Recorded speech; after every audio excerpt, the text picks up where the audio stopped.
के बाद ये स्टेटमेंट आया किसी इजरायली फिल्म मेकर की तरफ से। फकर साहब, आपने क्यों बोला कि आप इंडिया भी जाती रहती है?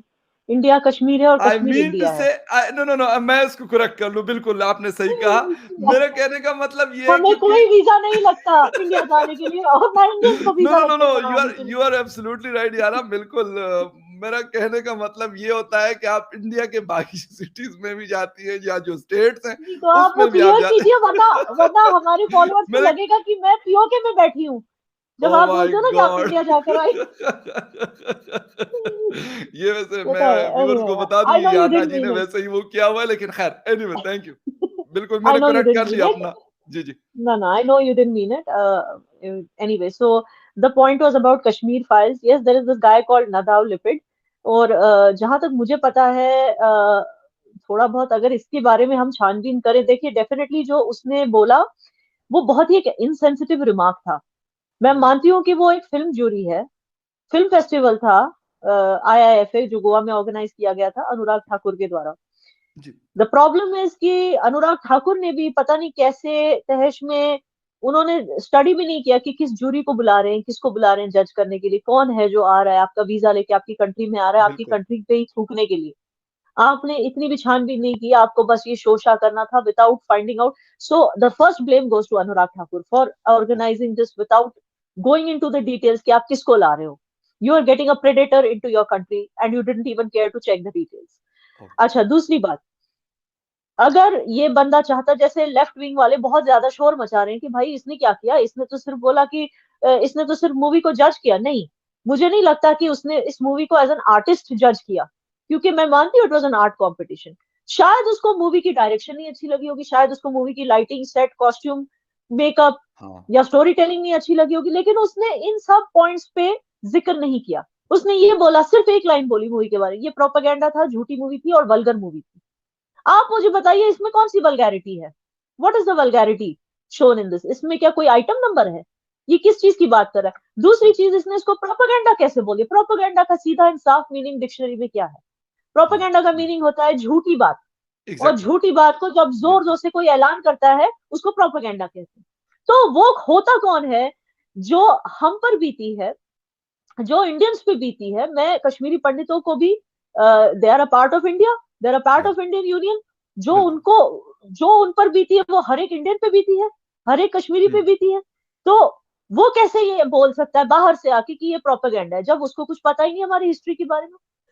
फिर मैंने छानबीन की, मैंने फाइंड आउट करने की कोशिश की कि क्या was it ignorance on his part, is he an ignoramus जिसको पता ही नहीं कि क्या हो रहा है, या इसने जानबूझकर ऐसा स्टेटमेंट किया? फिर मुझे पता चला कि ये ऐसा बंदा है जो खुद अपनी कंट्री के खिलाफ है, खुद इजरायली होकर इसराइल को गालियां देता है, इसराइली माइंडसेट को गालियां देता है, इसराइली हम्म। माइंडसेट को क्रिटिसाइज एक वर्ड होता है, एक होता है अब्यूज करना, वो हाँ अब्यूज बिल्कुल, करता है। फर्क है दोनों में। ठीक है, दोनों में फर्क है। वो अपनी ही कंट्री को जब इज्जत नहीं देता, तो जिन कंट्रीज को उसकी कंट्री सपोर्ट करती है, जैसे इसराइल, आपने नोटिस किया होगा इसराइल के लोग जो हैं वो कश्मीर फाइल्स को लेके बहुत ज्यादा वो हो गए, मतलब they are very touched by this movie, overwhelm, क्योंकि उनको लगता है कि जो हॉलोकॉस्ट उनके साथ हुआ था कुछ वैसी सिमिलैरिटीज हाँ। थी, और वैसे ही कुछ कश्मीरी पंडित के साथ भी हुआ था। तो वो एक मतलब वो एक अग्रीमेंट में है इस मूवी के साथ, okay. His whole country on the whole. तो मुझे लगता है कि वो अपनी कंट्री को बिलिटिल करने के लिए,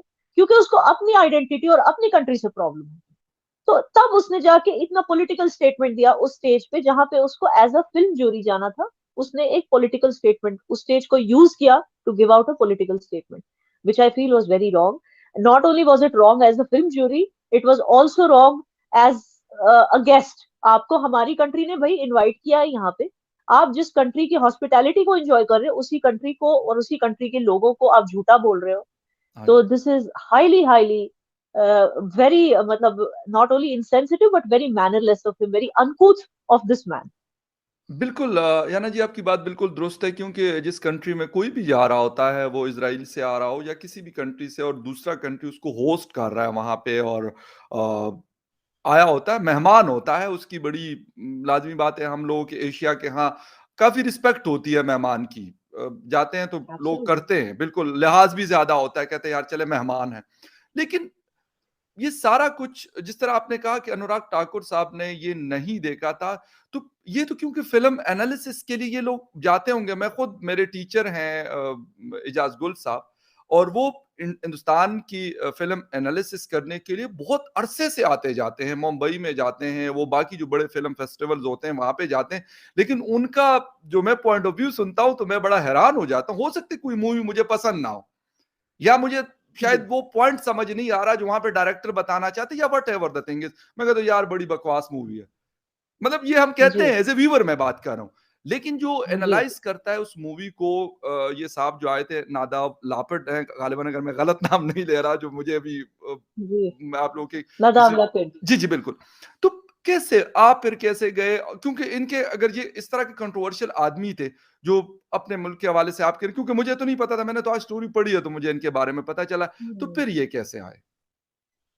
वही तो मुझे समझ नहीं आ रहा। उन्होंने आप यकीन नहीं करेंगे, उन्होंने इज़राइल और फ़लस्तीन पे एक मूवी बनाई थी पहले, इस बंदे ने, अच्छा, लिपिड ने, जी। नादाव लिपिड ने। जी, जी। और उसने अपनी मूवी को डिस्क्राइब करते हुए कहा था कि इज़राइली ऑक्यूपेशन के बारे में ये मूवी है कि किस तरह से इज़राइलियों ने फ़लस्तीन पे ऑक्यूपेशन करके रखा है। अब आप ओके। सोचिए जो जिस बंदे को अपनी ही कंट्री की सॉवरेनिटी की इज़्ज़त नहीं है, वो किसी और कंट्री की उसी जो ये जो सर्कमस्टेंसेस थी, ये हुँ, सिमिलर हैं जूस की और कश्मीरी पंडित्स की। तो वो हुँ, जब अपनी ही लोगों की तकलीफ नहीं समझता, तो हाउ डू यू एक्सपेक्ट कि ये यहाँ पे समझेगा। एंड जैसे मैंने कहा, आपको पूरा हक है कहने का कि मूवी में कुछ पॉइंट्स ठीक नहीं थे, जैसे मैंने आपको बिल्कुल। डिस्क्राइब किया, बेशक। सेट हो, कॉस्ट्यूम हो, मेकअप हो, कुछ भी हो लेकिन सकता इस है, कुछ म्यूज़िक अच्छा नहीं था या व्हाटएवर आप कहते हैं स्क्रिप्ट एब्सोल्युटली, कमज़ोर था या कुछ और चीज़ें कह सकते एब्सोल्युटली, हैं। बिल्कुल, आप कह सकते हैं, बिल्कुल। आज तक मैं नहीं समझती कि कोई भी इंडियन ने आज तक शिंडलर्स लिस्ट को बोला है कि भाई ये अच्छी मूवी नहीं थी, ये बकवास, ये प्रोपेगेंडा थी। आज तक किसी इंडियन ने द पियानिस्ट को नहीं बोला है कि ये बकवास मूवी थी। राइट, हम दूसरों का दर्द समझते हैं, चाहे वो मूवी में क्यों ना दिखाया जाए वो। लेकिन हम किसी को झूठा नहीं बोलते, किसी को प्रोपेगेंडा नहीं बोलते। ये कौन होते हैं बाहर से आके इस तरह बोलने वाले? और देखिए जब ये इसने ये करके ये कर दिया कि आप देख रहे होंगे कि काउंसलर जनरल ऑफ इज़राइल हाँ। इंडियन जो इंडिया में है, Kobe शोशानी I think his name is, उन्होंने भी अपोलोजाइज किया। फिर मैंने इनके नाम यहाँ पे लिखे हैं, बिल्कुल आप जी कोबे शोशानी, नोर गिलोन जो Indian ambassador to Israel ambassador to India है, उन्होंने भी अपोलोजाइज किया। तो उसने बेसिकली जो उसकी अपनी जाति दुश्मनी है अपने लोगों के साथ, अपनी हुकूमत के साथ, उसने अपना अचीव कर लिया, अपना मकसद मुकम्मिल कर लिया।